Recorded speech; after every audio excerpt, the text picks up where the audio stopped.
entonces a la meditación de la palabra del Señor que tenemos esta mañana, y estoy muy contento porque podemos comenzar la primera serie de sermones de este año. Vamos a comenzar una nueva serie de sermones el día de hoy, la cual hemos titulado Crisis, Esperanza y Restauración. Crisis, Esperanza y Restauración. Cuando pensamos en la Biblia, no tenemos que ver la Biblia como un montón de libros aislados que nos cuentan diversas historias que no tienen nada que ver una con la otra, donde simplemente de esas historias podemos obtener un buen consejo, o una buena enseñanza o una buena moraleja. Eso no es la Biblia. La Biblia es una narración, una historia única que nos habla acerca de crisis, que nos habla acerca de la crisis que experimenta el ser humano. Nos habla de cómo el ser humano se las ha arreglado para echar a perder todo y constantemente echa a perder todo. Eso lo vemos en las páginas de la Biblia. Y el día de hoy, al ver el mundo como está, ¿vemos algo diferente o seguimos viendo crisis? Seguimos viendo problemas, seguimos viendo guerras tontas por temas tontos, disputas tontas, política tonta, crisis, crisis, crisis. Pero al mismo tiempo, la Biblia nos habla de todo lo que Dios ha hecho para restaurar todo, para solucionar todo. Y la Biblia termina con un libro llamado Apocalipsis, que es una nota de esperanza. Muchas personas les da miedo leer el libro de Apocalipsis, pero no debería darnos miedo leer Apocalipsis, porque la intención del libro de Apocalipsis es que tú y yo tengamos esperanza de que al final todo saldrá bien.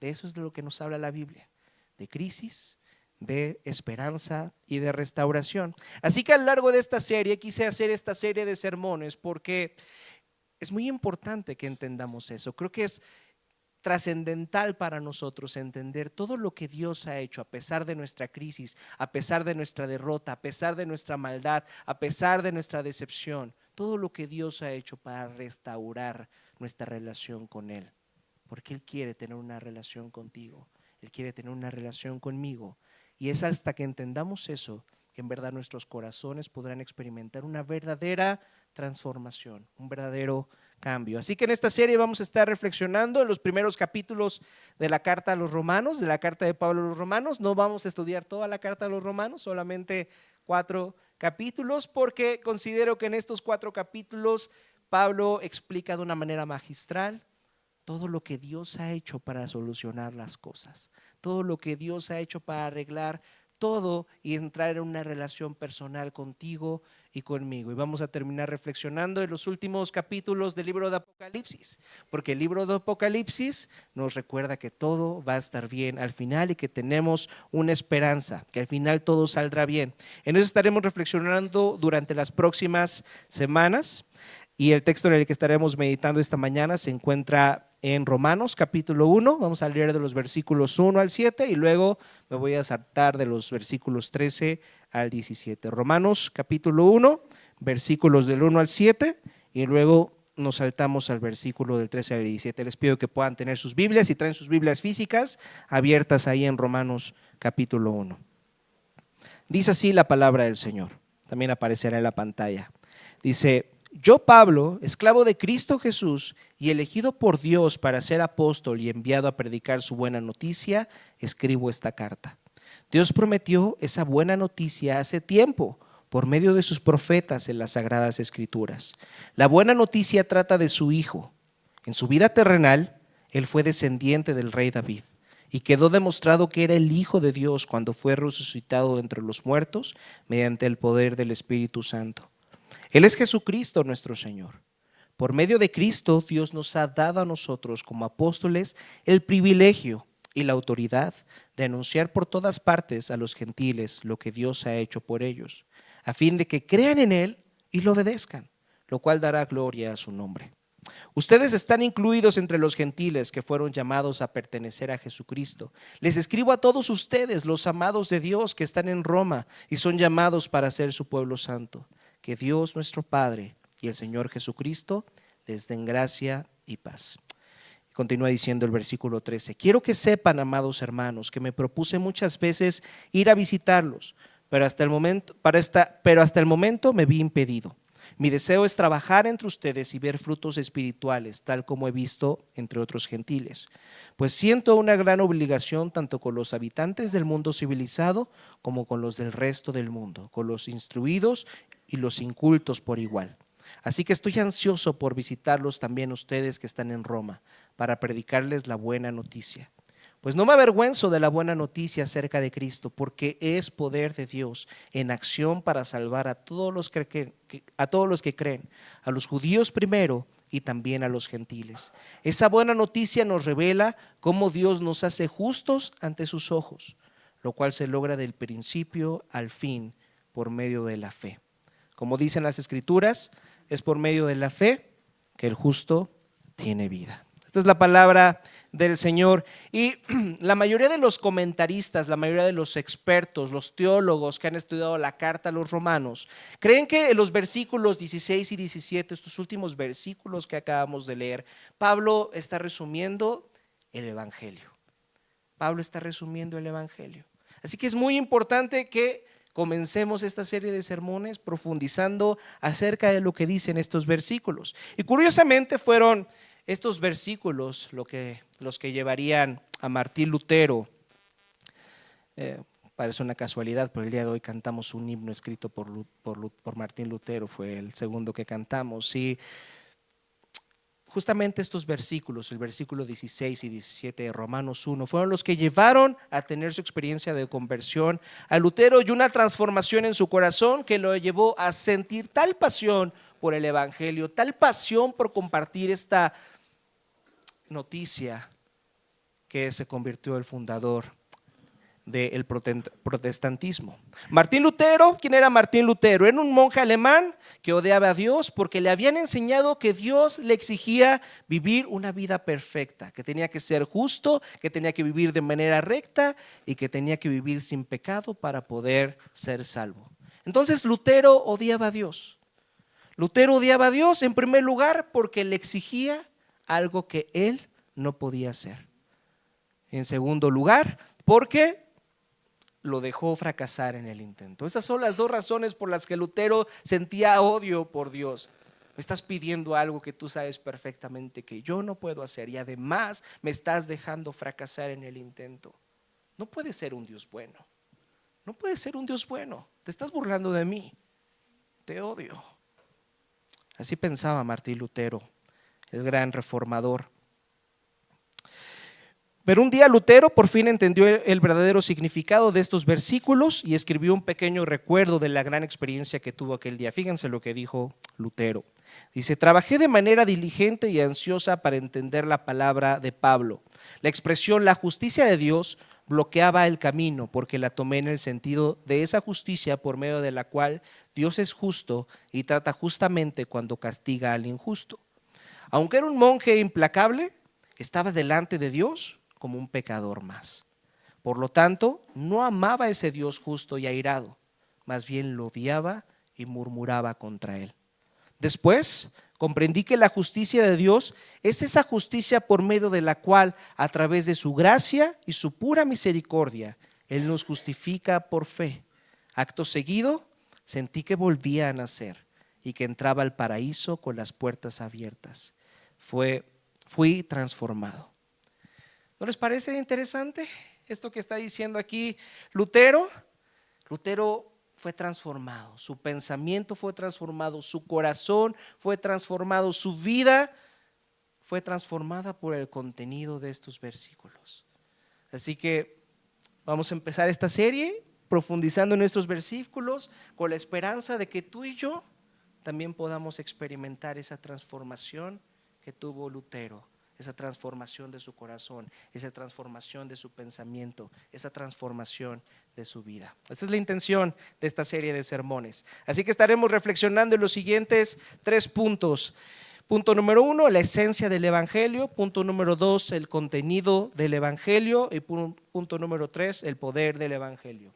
La esencia, el contenido y el poder del Evangelio. Punto número 1, la esencia del Evangelio. Para poder entender la esencia del Evangelio, primeramente tenemos que entender lo que significa la palabra evangelio. Esta palabra proviene de la palabra griega, evangeloi, que literalmente significa buena noticia. ¿Ya se dieron cuántas veces aparece esta palabra, buena noticia, en la lectura que hicimos al empezar este sermón? En los versículos que leímos al inicio, recuerden que estamos utilizando la versión NTV y ya está traducida la palabra evangeloi, buena noticia, para que tú y yo podamos tener un mejor entendimiento de lo que Pablo está diciendo. Pero es impresionante el número de veces que se repite la palabra evangelio tan solo en estos versículos. Incluso puedo decirles que es la parte de toda la Biblia donde más se repite la palabra evangelio. Así que si Pablo, el apóstol Pablo, está repitiendo tantas veces esta palabra, tú y yo tenemos que comprender por qué para Pablo era tan importante que tú y yo entendiéramos el significado del evangelio, de esta palabra. Entonces, ¿qué dijimos que significaba la palabra evangelio? ¿Qué significaba? ¿Qué significa más bien?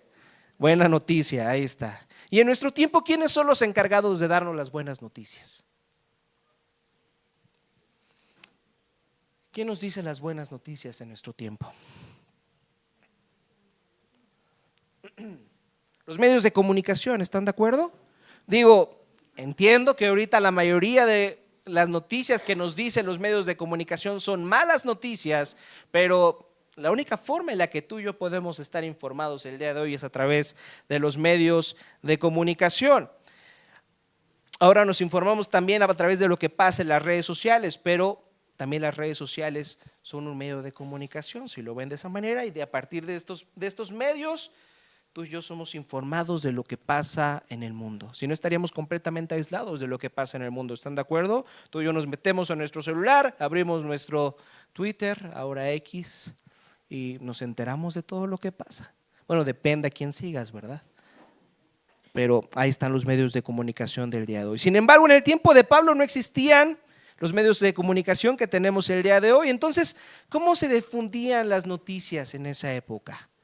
¿Cómo se informaban las personas de los grandes acontecimientos históricos? ¿Cuáles eran las redes sociales de ese tiempo? ¿Cuál era el X de ese tiempo?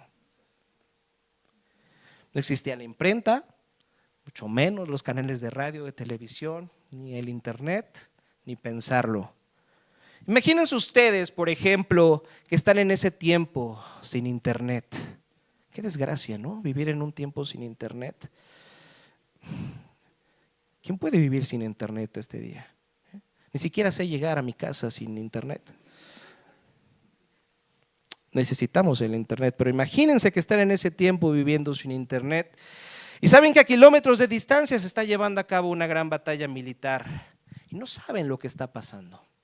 No saben lo que está pasando, no saben si su ejército ganó o perdió, no saben si sus familiares que están ahí en la batalla están vivos o están muertos, no saben si en cualquier momento va a llegar el ejército enemigo y los va a conquistar. Están en esa incertidumbre total. ¿Qué pasaba cuando terminaba la batalla? ¿Cómo se difundía la noticia? En aquella época, los medios de comunicación eran unas personas que se les conocía como heraldos, que viene de la palabra griega angeloi. ¿Les suena algo la palabra griega angeloi? No hay que pensarle mucho. ¿A qué les suena la palabra griega angeloi? Ángel, ¿están de acuerdo? Estamos hablando de que un ángel es un mensajero, entonces de esta manera se les llamaba a los heraldos angeloi. Y los heraldos eran personas que eran enviados para declarar a las personas de las ciudades que su ejército había logrado la victoria, que había logrado la paz. Anunciaban el evangeloi, anunciaban la buena noticia. ¿Y qué hacía todo el mundo? Celebraban con alegría. Ese es el corazón de la palabra evangelio. Esta es la esencia de la palabra evangelio. Esta es la esencia del mensaje que los cristianos el día de hoy tenemos el privilegio de recibir y tenemos el privilegio de compartir. Una buena noticia que debería llevarnos a la celebración, que debería llevarnos a la alegría y al gozo. Esa es la esencia de la palabra evangelio. Algo que nos debería motivarnos a la alegría, al gozo, a la felicidad, al deleite. Esa es la idea del evangelio. Esa es la gran diferencia que existe entre el Evangelio y cualquier otra filosofía o religión. El Evangelio no es un buen consejo sobre algo que debes hacer, sino que es una buena noticia acerca de lo que ya ha sido hecho por ti. Fíjense lo que estoy diciendo. El Evangelio no es un buen consejo acerca de algo que debes hacer, sino es una buena noticia acerca de una batalla que ha sido ganada a tu favor. Esa es la idea del Evangelio. Todas las demás religiones dicen, si realmente quieres encontrarte con Dios, si realmente quieres tener una relación con Dios, entonces ¿qué? ¿Qué dicen las religiones? Tienes que hacer esto y lo otro. ¿Estás de acuerdo? Esos son buenos consejos. Todas las demás religiones, fuera del cristianismo, están llenas de buenos consejos. Lamentablemente hay muchas iglesias cristianas que también están llenas de buenos consejos. Solo que el cristianismo no es un buen consejo, sino que es una buena noticia sobre algo que ya se ha hecho por nosotros. Ahora, si salgo de aquí, imaginen que salgo aquí por esta puerta negra y le pregunto a una persona que encuentra en la calle, ¿cuál es la esencia del cristianismo? ¿Qué significa ser cristiano? ¿Qué creen que me respondería esa persona? Si tiene cierto conocimiento básico del cristianismo, por ahí ha de tener algún primo, un novio, un familiar o alguien cristiano. Si tiene ese tipo de conocimiento, tal vez haya escuchado por ahí y diga, creo que significa tratar de vivir como Jesús, tratar de amar a tu prójimo, tratar de obedecer y ser una buena persona. Y déjenme les digo que creo que esto es una muy buena idea. ¿Se imaginan si en verdad esto fuéramos los cristianos? ¿Cómo sería el mundo? Sería un mundo transformado, viviremos casi en Dubái, si fuera esto así, si fuéramos unas buenas personas y todos intentáramos ser como Jesús, amando al prójimo más que a nosotros mismos, obedeciendo a Dios, sería el paraíso, ¿no lo creen? Deberíamos de ser así, es más, les invito a que seamos así. Sin embargo, por buena que sea esta idea, por bonita que suene esta idea, esto no es la esencia del cristianismo. Esto no es la esencia del cristianismo. No puede ser la esencia porque la esencia del cristianismo es una buena noticia.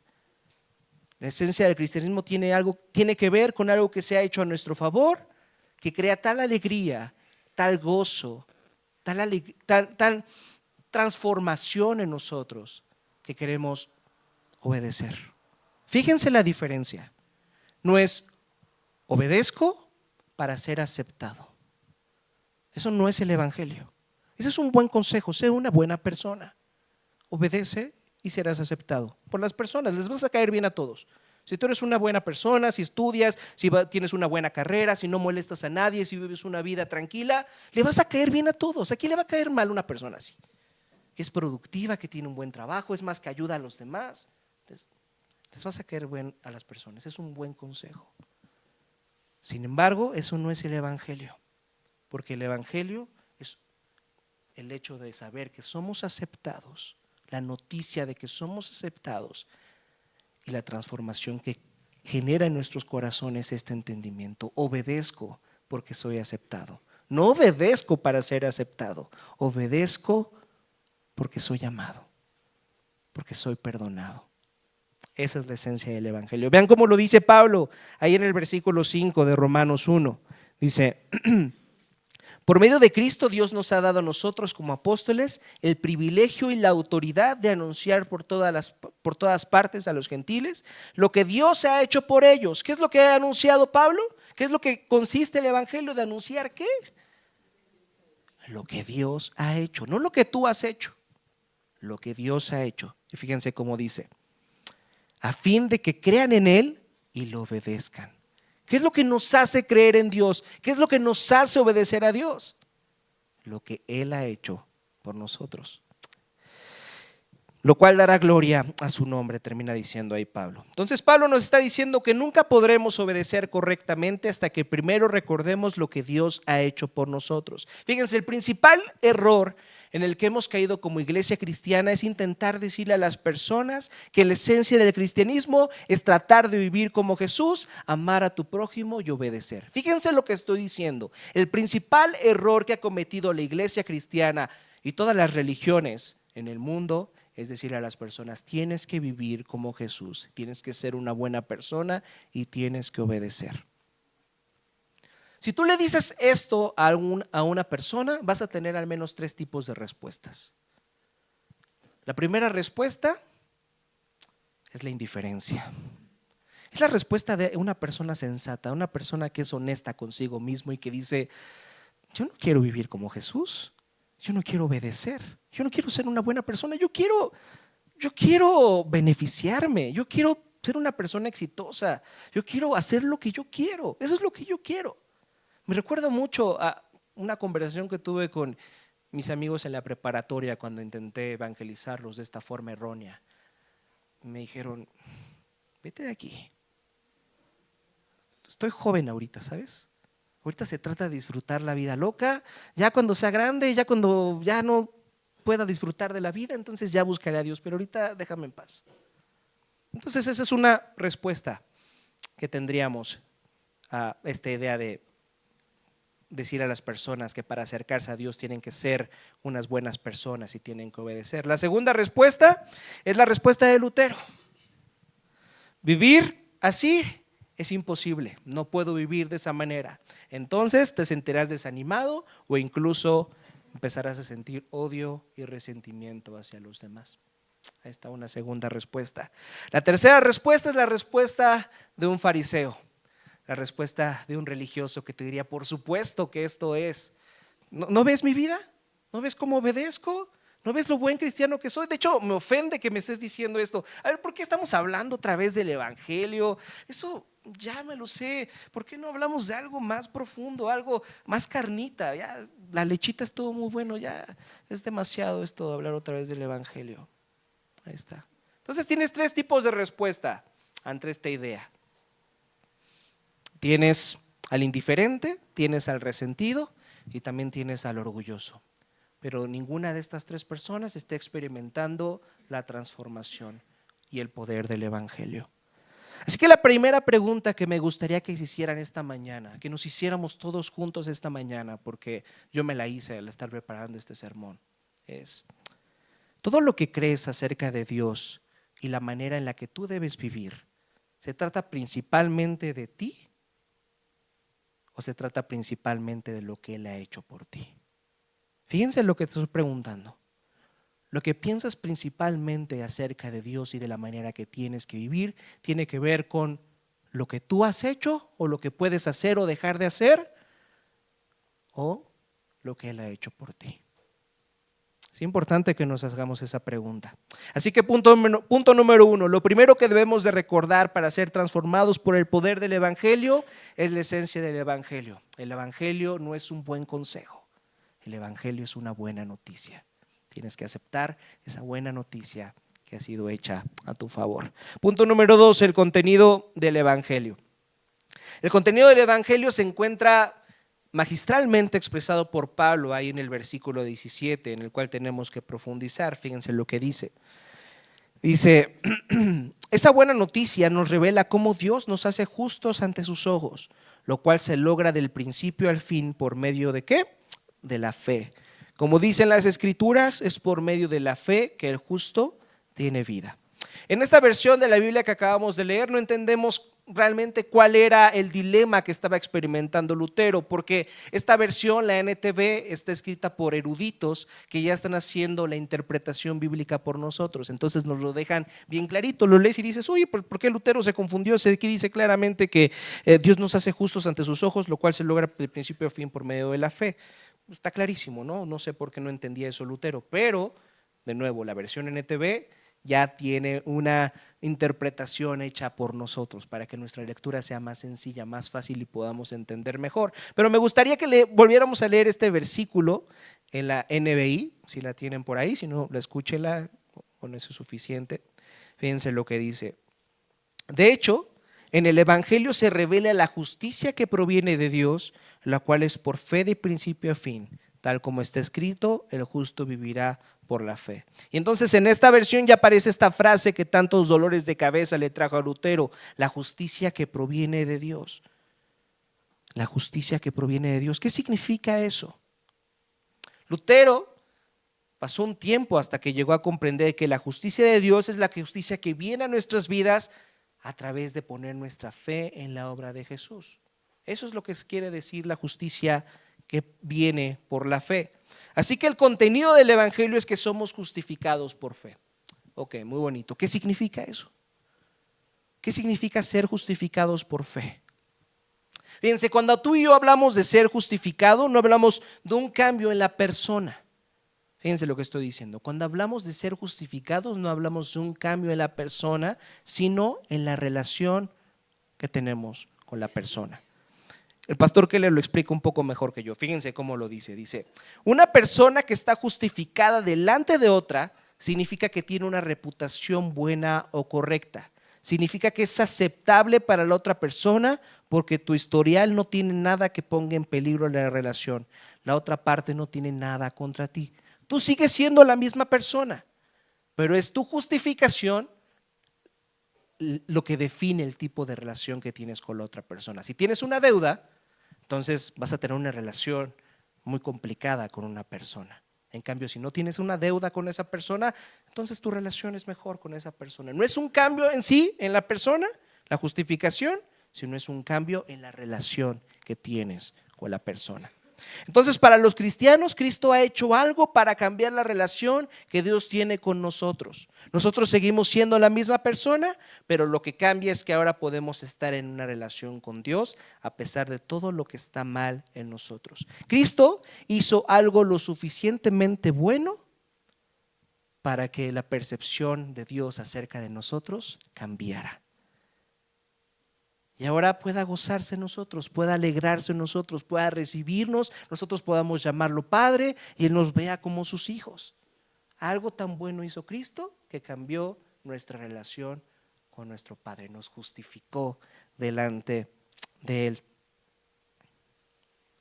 Entonces dice, se trata de algo que nosotros tenemos que hacer para mantener nuestra relación con Dios. Eso no sería una buena noticia. Bueno, aquí la idea que quería comunicar es esta. Si el evangelio, si las buenas noticias del evangelio se trataran de algo que tú y yo tenemos que hacer para mantener nuestra relación con Dios, eso no sería una buena noticia. ¿Están de acuerdo? Eso no sería una buena noticia. ¿Por qué no sería una buena noticia? Te hago esta pregunta sincera. ¿Puedes confiar en ti mismo?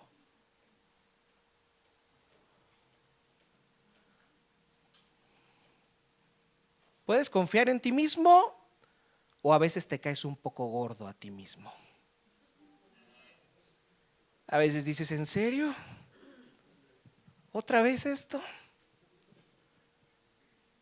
¿Tropezando con la misma piedra? Eso no sería para nada una buena noticia. Que nuestra relación con Dios dependiera de algo que nosotros podemos hacer. Eso serían pésimas noticias. Sin embargo, el evangelio es algo que se relaciona a lo que Dios ha hecho por nosotros. ¿Y qué fue esto tan maravilloso hecho por nosotros? ¿Qué fue? A ver qué les parece esta definición. Que Dios envió a su único hijo para que muriera por nuestros pecados en la cruz y así poder ser perdonados. ¿Piensan que esto es una buena definición del evangelio? Que Dios envió a su hijo para que fuera a la cruz y muriera por nuestros pecados. ¿Les parece esto una buena definición del evangelio? Yo diría que no. A mí no me parece tan buena definición del evangelio, porque le hace falta algo muy importante, que si no entendemos esto importante, el evangelio no tendrá el poder de transformar nuestras vidas. ¿A qué me refiero? Fíjense, me refiero a que es importante que entendamos que el evangelio se trata de algo más que solamente el perdón. El evangelio se trata de algo más que solamente el perdón.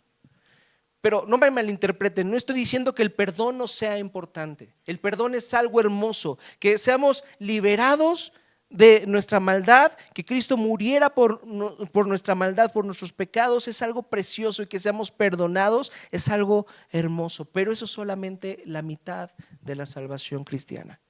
Es algo precioso el perdón, Es precioso que el Señor quiera perdonarnos y que haya hecho todo, que haya entregado a su Hijo perfecto para poder perdonarnos. Eso es algo precioso, pero es solamente la mitad de lo que significa en realidad el Evangelio. Si eso fuera todo lo que Jesús hizo por nosotros, entonces solamente recibiríamos un borrón y cuenta nueva. ¿Están de acuerdo? Solamente un borrón y cuenta nueva. La salvación de Jesús sería simplemente como recibir el perdón y la liberación de una prisión, y ahora estaremos libres, pero estaríamos a la deriva. ¿De quién dependería nuestra libertad ahora? De lo que nosotros podemos hacer, de nuestro desempeño. Pero ya dijimos que esas son pésimas noticias. Esas no son buenas noticias. Fíjense, la buena noticia es que Cristo no solo murió por nosotros, sino que también vivió por nosotros. Él vivió la vida que tú y yo no podemos vivir. Cumplió con lo que tú y yo no podemos cumplir. Para, a pesar de nuestra derrota, para a pesar de nuestra maldad, a pesar de nuestra incredulidad, a pesar de nuestra infidelidad, poder ser aceptados por Dios al hacer ¿qué? ¿Cuál es la única forma en la que somos justificados? Y lo ha dicho Pablo 2 veces en este texto. Al poner nuestra fe, ¿en qué? ¿En qué voy a poner mi fe? En la vida, en la muerte y la resurrección de Jesús. Es esa obra, es ese desempeño lo que me pone en una buena relación con Dios, no mis derrotas, no mi incredulidad, no mi infidelidad. Está bien que nos caigamos gordos a nosotros mismos, pero a pesar de eso tú y yo tenemos esperanza, porque nuestra esperanza no está en nosotros mismos, sino en lo que Cristo hizo por nosotros. Me gustaría que rápidamente fuéramos a 2 de Corintios capítulo 5 versículo 21. 2 de Corintios capítulo 5 versículo 21. Y vean lo que dice. Dice: al que no cometió pecado alguno, por nosotros Dios lo trató como pecador, para que en él recibiéramos ¿qué? La justicia de Dios. Al que no cometió pecado alguno, por nosotros Dios lo trató como si fuera un pecador, para que en él recibiéramos la justicia de Dios. Aquí Pablo nos explica que Dios trató como un pecador a Cristo, a pesar de que él nunca pecó, a pesar de que él vivió la vida perfecta, para que si tú y yo ponemos nuestra fe en él, entonces esa vida perfecta es puesta sobre nosotros. Las medallas de Cristo en la batalla, en esa guerra ganada por nosotros. Normalmente a los militares cuando ganan una guerra, ¿qué se les da? Una medalla, ¿están de acuerdo? Cristo nos comparte de su medalla a nosotros, de su justicia, nos cubre de su justicia. Para que tu relación con Dios cambie, para que nuestra relación con Dios cambie, a pesar de lo que tú y yo podamos hacer o dejar de hacer, sino lo que Cristo hizo por nosotros. Así que cuando le preguntan a alguien, oye, ¿eres cristiano? Y esa persona dice, lo estoy intentando. ¿Qué pensarías de esa persona? ¿Has pensado eso de ti mismo? Me da pena decir que soy cristiano, porque otras personas me conocen realmente y saben que no soy esa buena persona que debería de ser. Lo estoy intentando. Cuando una persona piensa eso, cuando una persona piensa en su intento, en lo que puede hacer o en lo que puede dejar de hacer, entonces podemos darnos cuenta que no he entendido lo que significa el Evangelio, porque el Evangelio no es algo que podemos ganar, sino algo que fue ganado en nuestro lugar. Entonces, punto número 1, para que tú y yo podamos experimentar la transformación y el poder del Evangelio, tenemos que recordar que el Evangelio no es un buen consejo, sino que es una buena noticia. Y punto número 2, tenemos que recordar que es precioso que el Señor quiera perdonarnos, pero además Él ha vivido una vida en nuestro lugar, a nuestro favor, para que a pesar de las circunstancias tú y yo nos podamos acercar una vez más ante Dios. ¿Se dan cuenta de esta salvación tan preciosa que hemos recibido en forma de regalo? No importa lo que hagas, no importa lo que dejes de hacer, si Dios quiere salvarte, Él lo va a hacer y no va a depender de ti. Punto número 3, el poder del Evangelio. Y fíjense lo que dice el versículo 16. Dice: de Romanos 1. Dice, pues no me avergüenzo de la buena noticia acerca de Cristo, porque es poder de Dios en acción para salvar a todos los que creen. Entonces, algo muy importante que Pablo no dice aquí es que el evangelio dé poder o que el evangelio de alguna manera nos podría dar poder. Eso no está diciendo Pablo, ¿están de acuerdo? ¿Qué es lo que está diciendo Pablo? Que el evangelio es ¿qué? Es el poder de Dios. No es un medio para obtener poder, es el poder de Dios. Así que cuando creemos en esa obra preciosa hecha por nosotros, cuando escuchamos, cuando meditamos en las buenas noticias del evangelio, cuando lo aplicamos en nuestras vidas, estamos haciendo que el poder de Dios venga a nosotros, nos cambie y nos transforme. El evangelio es el poder de Dios porque es lo único que en verdad tiene el poder de transformar nuestros corazones, de transformar nuestras prioridades, de transformar nuestras vidas.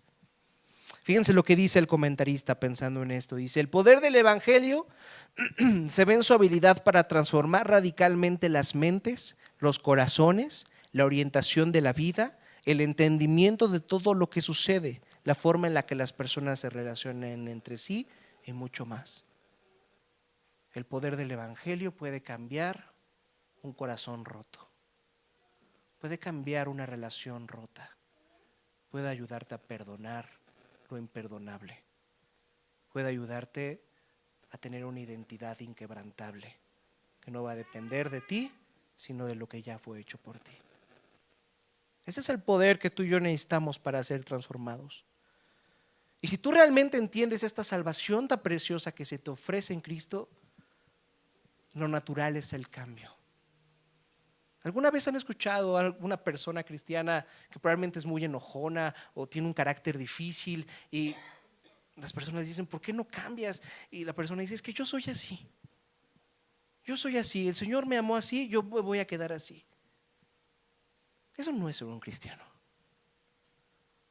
Ser un cristiano es aquel que entiende la buena noticia de lo que ha hecho por él y en respuesta, en agradecimiento, en gratitud, desea ser más como Jesús. Tú no puedes decir, yo soy así, si tú eres un cristiano. Si tú no eres un cristiano, está bien que tú tengas tu personalidad, está bien. Pero si tú eres un cristiano, fuiste comprado con un alto precio. Y ahora deberías de tener ese deseo natural en tu corazón de vivir como Jesús vivió. Recuerden, no por obligación, ni siquiera por miedo. Hay muchas personas que se portan bien por miedo. Eso es algo que yo denomino el evangelio del terror. Si no me porto bien, me voy a ir al infierno. Hay muchas personas que vienen a Cristo, que vienen al evangelio por miedo a ir al infierno. Eso es lo que les motiva. Pero ese no es el evangelio. Es el evangelio del terror, pero no es el verdadero evangelio. El verdadero evangelio es aquel al que vienes reconociendo la forma tan especial en la que eres amado, la forma tan especial en la que eres tratado. El Dios creador del universo viniendo a este mundo a salvarte a ti, a vivir por ti. Ese es el poder del evangelio.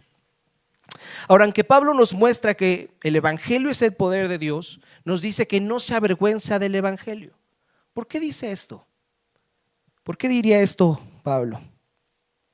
Cuando dices algo así, no me avergüenzo de esto o de aquello, no me avergüenzo de irle a la América, no me avergüenzo de ser de este partido o de otro. Es porque hay personas que sí se avergüenzan, ¿están de acuerdo? Si no, no tendría ningún sentido decir algo así. Entonces, Pablo está diciendo que hay personas que se avergüenzan del evangelio a pesar de que es el poder de Dios. Y fíjense, esta palabra que se traduce como avergonzar también significa sentirse ofendido. El evangelio tiene el poder de ofendernos. ¿De qué manera el evangelio te está ofendiendo? ¿El evangelio te ofende de alguna manera? ¿O estás muy cómodo con la verdad del evangelio? Fíjense, el evangelio nos ofende al decirnos que nuestra salvación es gratuita e inmerecida. Porque en el fondo nos está diciendo que somos unos fracasados espiritualmente hablando, tanto que la única forma que podemos ser salvos tendría que venir en la forma de un regalo. El evangelio significa que tu salvación no la puedes comprar, que tu salvación no la puedes obtener por más exitoso y bueno que seas. Eso a muchas personas no les gusta, porque estamos en un mundo de la meritocracia, ¿estás de acuerdo? ¿Eres pobre? Pues porque quieres ser pobre. ¿Por qué no le echas ganas? ¿No pensamos eso a veces? Entonces el evangelio ofende, porque el evangelio nos dice, es que aunque le eches ganas, no vas a poder. Necesitas que esta salvación se te ofrezca como un regalo. Como un regalo. Es algo que no puedes comprar. El evangelio nos ofende al decirnos que Cristo tuvo que morir por nosotros, porque eso significa que somos tan malvados que solo la muerte del Hijo de Dios podía salvarnos. El evangelio te dice que necesitas la ayuda de alguien más. No puedes solo, no eres tan independiente como crees. Necesitas la ayuda de alguien que te salve.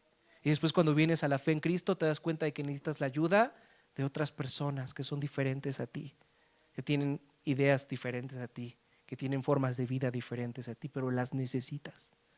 Necesitas que ellos te recuerden el evangelio y tú también necesitas recordarle el evangelio a ellos. El evangelio incomoda. También el evangelio nos ofende al decirnos que nuestra salvación fue lograda por el sacrificio, servicio y obediencia de Cristo, y que seguir a nuestro Salvador no significa gobernar con comodidad y poder, sino significa servirlo a Él y a los demás.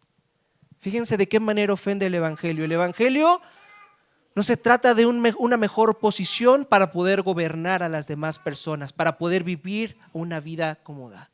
El evangelio significa que tenemos que vivir como aquel que nos salvó, aquel que siendo Dios despreció su gloria para venir a este mundo a servirnos. El evangelio significa que tú y yo tenemos que renunciar a nuestra comodidad, a nuestra seguridad por servir a Dios y por servir a las demás personas. ¿Quién quiere eso? ¿Quién quiere una vida de servicio a las demás personas? No queremos eso. Naturalmente no queremos eso. Queremos que todas las demás personas nos sirvan a nosotros, que nuestra carrera nos sirva a nosotros, que nuestra familia nos sirva a nosotros, que nuestra esposa, que nuestro esposo nos sirva a nosotros, que nuestros hijos nos hagan felices, que cumplan con nuestras expectativas. Eso es lo que tú y yo queremos. No queremos servir a la otra persona a pesar de que me ha defraudado. Fíjense lo que estoy diciendo. No queremos bendecir a las otras personas a pesar de que no hacen lo que yo quiero. ¿Cómo cambiaría el evangelio nuestras vidas si pudiéramos perdonar y servir a personas a pesar de que no son lo que nosotros queremos y a pesar de que han cometido la gran ofensa de no hacer lo que yo quiero?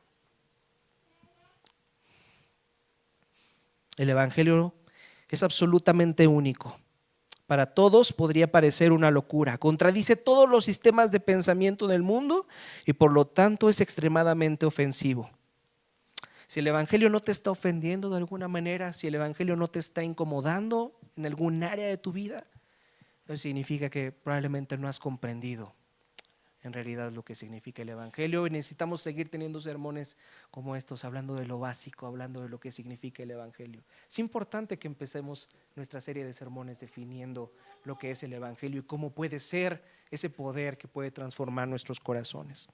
Para terminar, me gustaría que reflexionáramos en un texto que se encuentra en Mateo capítulo 11, donde Juan el Bautista se encuentra en prisión. ¿Recuerdan esta historia?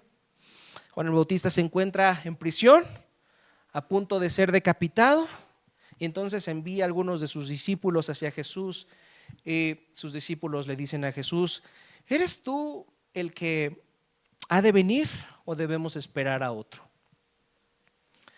¿Eres tú el que ha de venir o debemos esperar a otro?